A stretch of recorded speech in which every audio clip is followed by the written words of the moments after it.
এই চিংড়ি মাছগুলোকে আজকে আমাদের পুকুর থেকে তোলা হয়েছে। এই তো দেখেন। আসসালামু আলাইকুম এভরিওয়ান। আজকে দুপুরবেলা আপনাদের ভাইয়ের পিছন পিছন একটা বালতি নিয়ে বেরিয়ে পড়েছি, কারণ সে আমাকে বলেছিল আমাকে নাকি পুকুর থেকে চিংড়ি মাছ তুলে দিবে, তাও আবার জাল ছাড়া, কোনো রকম জাল ছাড়া হাত দিয়েই নাকি মাছ তুলে দিবে। তো আমিও তো তার পিছন পিছন চলে গেলাম একটা বালতি নিয়ে। সত্যি তাই, পানির ভিতর থেকে একটা একটা করে একদম ডুব দিয়ে নিচ থেকে এক একটা করে চিংড়ি মাছ আমাকে এনে দিচ্ছিল, আর আমি সবগুলো চিংড়ি মাছ বালতির ভিতরে নিয়ে নিচ্ছিলাম। এই তো। আর এইরকম চিংড়ি মাছগুলো খেতেও যেরকম স্বাদ হয় তেমনি দেখতেও খুব ভালো লাগে। এই তো আমি পুকুরের চারপাশ ঘুরে ঘুরে চিংড়ি মাছগুলোকে সব বালতির ভিতর নিচ্ছিলাম।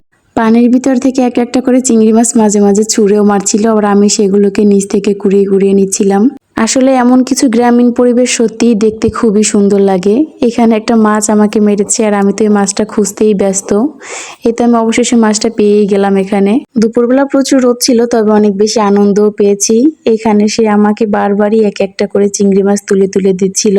আমি তো বলেছি যে সব ছোট ছোট মাছ ধরছো, একটা বড় মাছও পাওনি। তাই তো একটু পরেই দেখি সে একটা ছোলা চিংড়ি মাছ ধরে নিয়ে এসেছে পানির ভিতর থেকে।